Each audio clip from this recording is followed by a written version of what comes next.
We're here to make a new type of news. New insights, new styles, and new topics every day. We are News Generation. Making news just for you. It's July 27th here in Seoul. I'm Shin-Yoon, and this is News Generation, where we make the news at Arirang's very own open studio.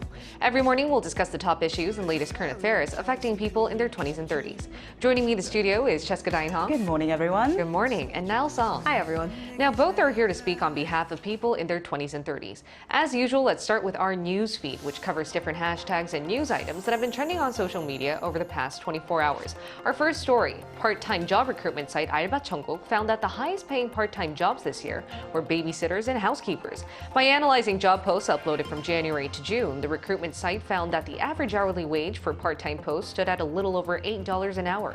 But babysitters and housekeepers earned more than double that at around $23. Those who work part-time at a convenience store earned the least at $7.60. And yesterday morning, a train struck an unidentified man and killed him. This man illegally entered the railway tracks near Seoul's Kasan Digital Complex station. He was hit by a KTX train heading to Busan City. Since then, subway trains and KTX trains passing by this area had to be redirected, causing 2 hours of delays. And last but not least, over the past few days, we've covered news headlines on students assaulting their teachers. One elementary school teacher even took her own life after going through so much in the classroom. Since then, some critics have blamed a renowned child psychiatrist named Oh Eun-young. And that's because of her popular TV program, My Golden Kids, where she often tried to make parents be more understanding and refrain from punishing their children. Now, some netizens blame Dr. Oh for helping form a social atmosphere where teachers and parents cannot discipline children. And to that, Dr. Oh did speak up. She said she never told parents on her program or to any of her patients to not discipline their child. Instead, she always emphasized that discipline is key to raising a child, but not violence. And there's a very, very clear line there. She also shared her deepest condolences to teachers out there and said that as much as children are important, so are teachers too. Now, Nell, I would like to ask you, what do you think about people blaming Dr. Oh for the recent wave of incidents that happened to teachers nationwide? I just think it's so tragic that we have to blame one person for an entire society's worth of problems. We can't just dump it all on one's shoulders. And We can't. She's not a deity. She's not God. She can't solve everything for us. And she's trying her best, coming up in these programs and educating parents on how to better help their children. But I think a lot of people are misinterpreting what she's saying in terms of not punishing the children. And I really think that there is a huge difference, and when there's non-violence, it does not mean you are going to let your kids get spoiled. Spoiled is not the key word that she's preaching at everyone. Yeah, she's saying discipline is important, but just not do it violently or make your emotions go forth, because discipline is about redirecting your child to the right position and the right direction. It needs to be firm for sure, but it doesn't mean firm. You can't just be firm by being violent, But and then again, I do understand how netizens do want to pin down this to one person because it's always easy to play the blame game, that way. right? But Dr. Oh too spoke up because she thought she was wrongfully blamed. But also, she asked that the recent incidents aren't lightly overlooked. Instead, officials should look for ways to find the root of the problem and then deal with it. Exactly. It shouldn't be simple as giving teachers the right to hold the rod again or polarizing the roles of what teachers and parents should be doing for children out there. What do you think about that, Cheska? I absolutely agree with you, and I hope our discussion today really delve into that because this isn't happening because we stopped hitting the children. This isn't happening just because we have some law, which we will discuss further. And I haven't been too vocal on many topics, but if I may, I think the accusation is absolutely ludicrous. I think Dr. Oh made it very clear in her interviews and programs, as we have discussed, that there's a very clear difference, I think, which should be obvious to all of us, between physical abuse and proper education and discipline. When you rectify or try to inflict physical pain without actually rectifying the behaviors of the children, it is nothing more than your anger being spoiled onto the children. So what we're doing right now, pointing fingers and blaming one another, is doing everything exactly the opposite that she told us as adults to not do to our children and to ourselves. Exactly. And that was our news feed for this Thursday, but we do have a very relevant topic to what we just discussed right now. We're going to talk a bit more about this recent tragedy. The country is currently mourning the death of a 23-year-old teacher who committed suicide at the school she was working at, and it has shed light onto just how bad it has been for teachers for a while and how much their rights have hit rock bottom. To find out more, take a look at the screen.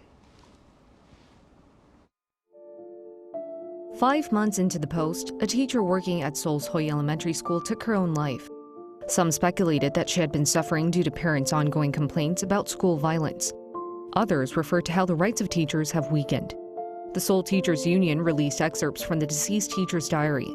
There it said she felt like she was out of breath. She tried eating, but her hands were shaking. Investigations are still underway to find out what exactly pushed her to take her own life. For those of you who are regulars watching News Generation, you might remember back in May, in light of Teachers' Day, we talked about how teachers have lost so much power in the classroom. And since then, we've seen more headlines on how teachers are getting a lack of respect and even losing their basic human rights. Now, Cheska, why don't you start us off by telling us a little bit more about the latest news story we just saw through the VCR about how a Gen Z teacher took her own life at a classroom. Now, the facts are as follows. On the 18th of this month, a tragic incident unfolded at an elementary school in Seoul when a teacher, only 23-year-old, 2 years into a job, took her own life in her first grade classroom, which she was appointed for only about 5 months.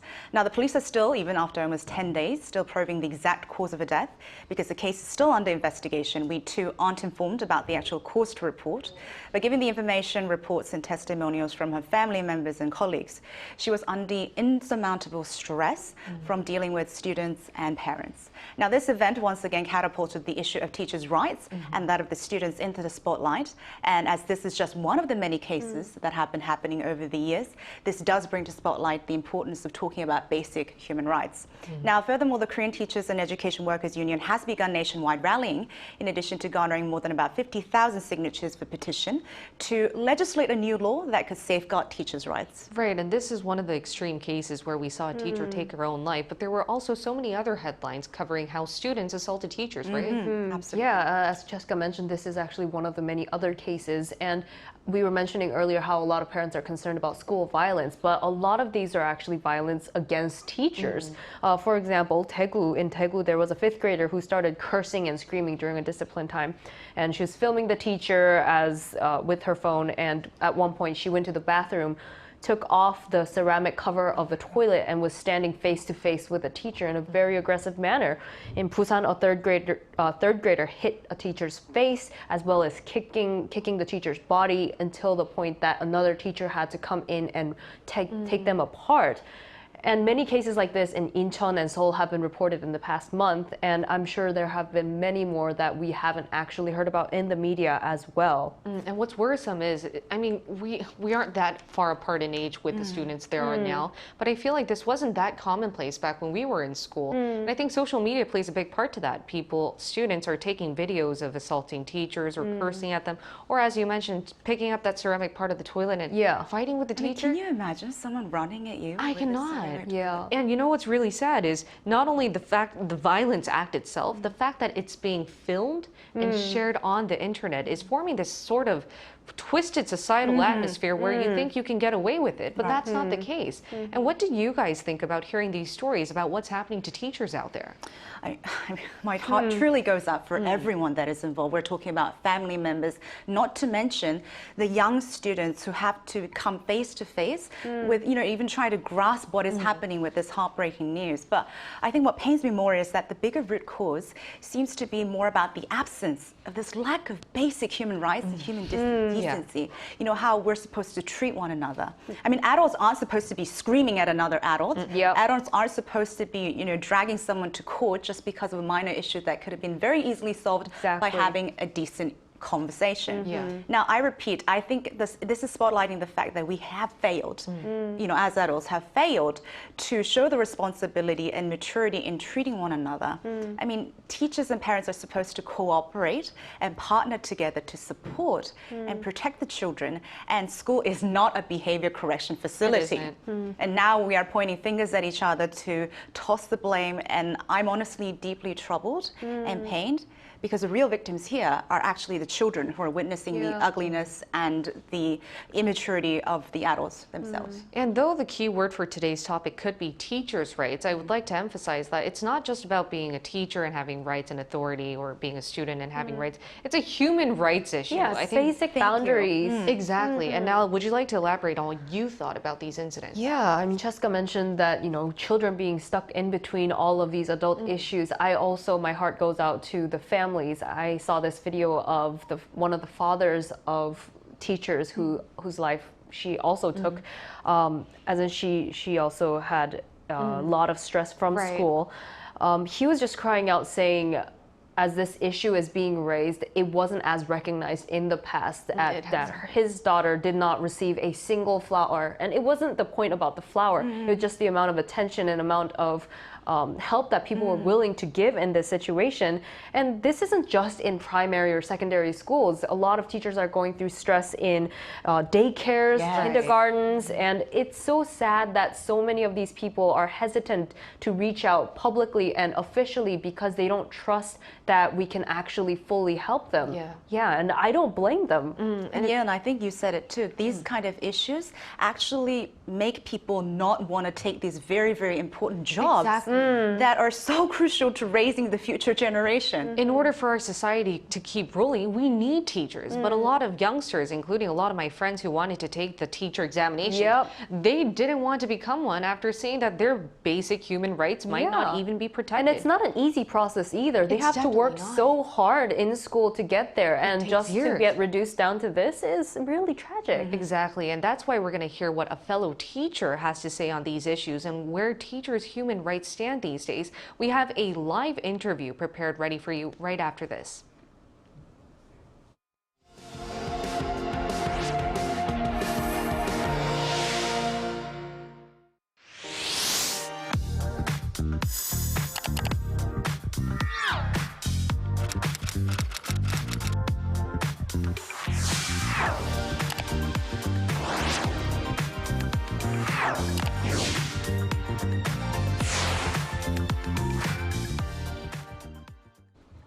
We're going to hear what a millennial teacher has to say on today's discussion topic. Let's welcome Yoon Young-hun, who is currently working as a high school math teacher in Seoul. He actually joined our discussions last time on our episode for Teachers Day. Now, though it's a grave issue, it's great to have you back here, Young-hun.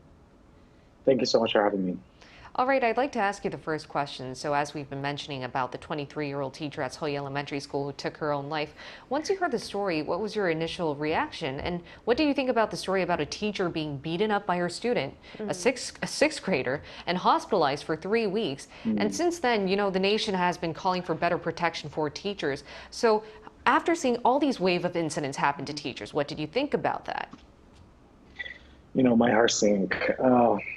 I could think about the situations that I've heard from my fellow teachers, some of the combative and disruptive cases that I've seen. But having taught most of my teaching years in the US, I haven't actually felt this much danger, threat, and hostility from students and parents. So some of the thoughts that I was having first were, what were the administrators doing? What made these teachers feel so powerless and so trapped?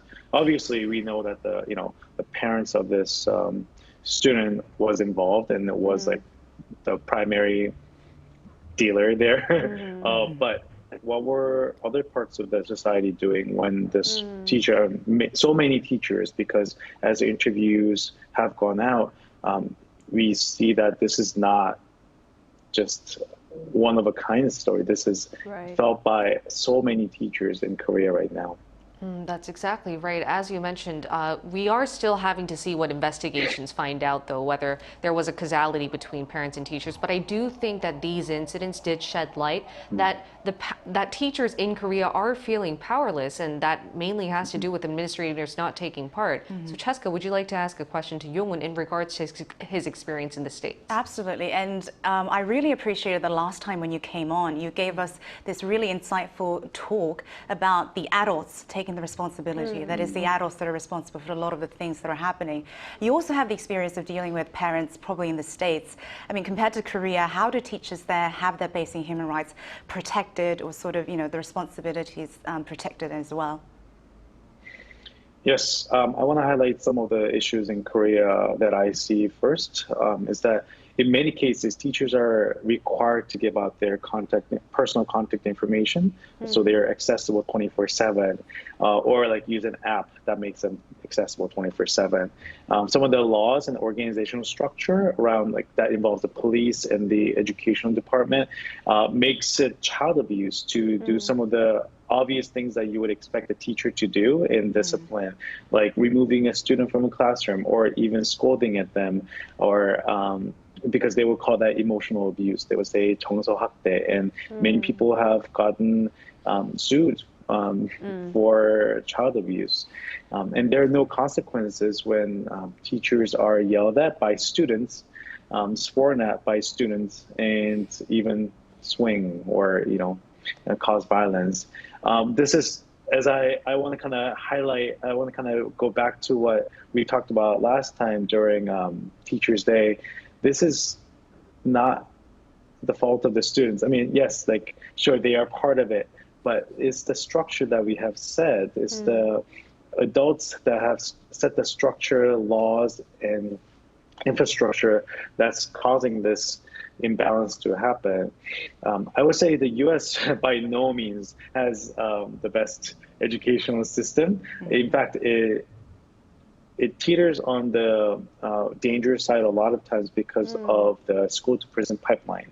But when it comes to these particular issues and the issues that I brought up with Korea, a lot of times it's expected that you do not give out your personal contact information to parents and students. Your social media accounts, they do not, both to protect the students and protect teachers. I think that's a good thing. Emailing back within 24 hours instead of being accessible all the time is understandable, is acceptable. Although in some elementary schools, I hear that is a little different, where you have to give your contact info. And then as long as it's not corporal punishment, most of the things that you would think as disciplinary actions that a teacher would take is not labeled child abuse. So I think in the U.S. generally, you're safer in terms of being sued for child abuse. Wait, so you're mentioning U.S. and Korea and different types of infrastructure they have.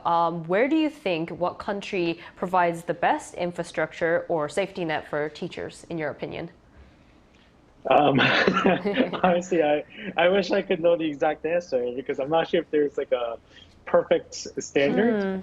Because as you can probably tell now, it's not just the discipline policy. It's not just the laws. It's not just the organizational structure between the police and the courts and everything like that. It's the culture that supports it. It's the parents' view, is the community's view of what they used to call civil servants, that were noble, that were respected, that were more than, I would say, more than like the regular people, that were higher than regular people. But now, as one of my friends who is an elementary school teacher in Gyeonggi-do right now, says, I don't think they see us as teachers. I don't think they see us as people.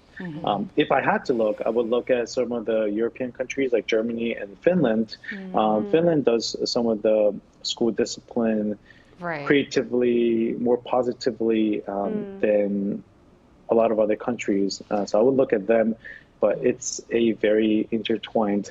It's so intertwined, very complex, nothing simple at all. But thank you so much, Yong-un. It was a pleasure to hear your insightful answers today.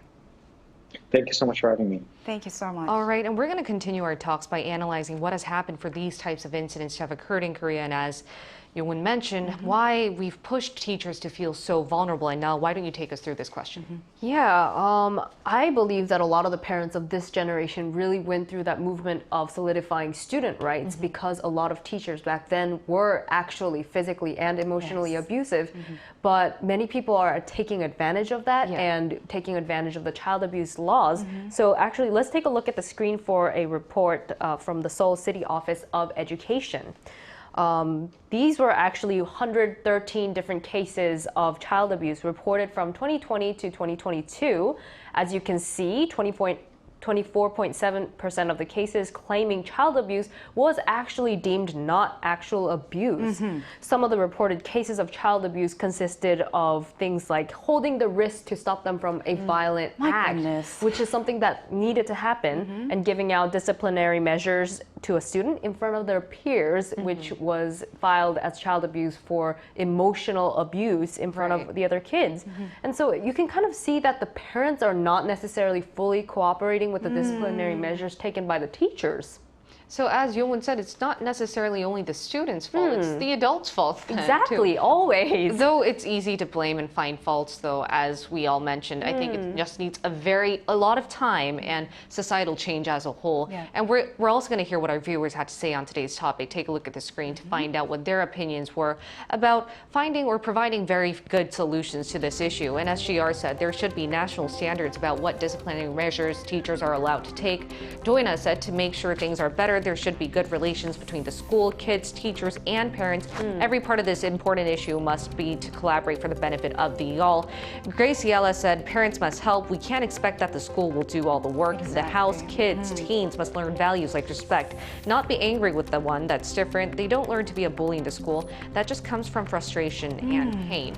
And as a matter of fact, President Yoon Suk-yeol on Monday had ordered officials to revise these unreasonable rules in regards to the country's education system. He said that we need to better protect teachers because, as we mentioned so far, they are a very integral part of raising the next generation. So what would you guys like to see in terms of better protection for teachers?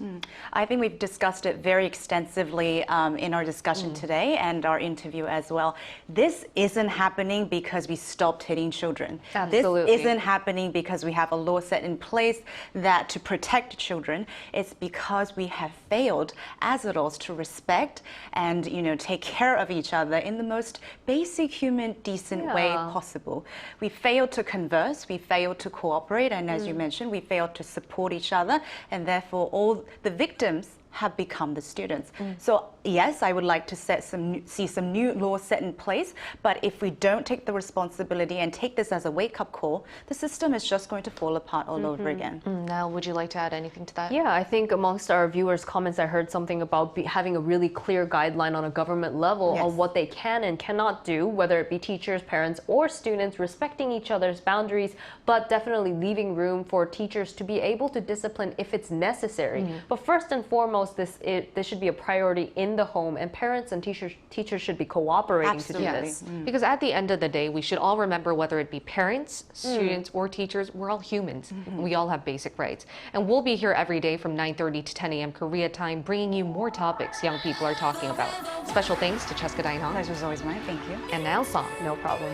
All right, and thank you everyone for watching. We'll see you tomorrow. We are News Generation.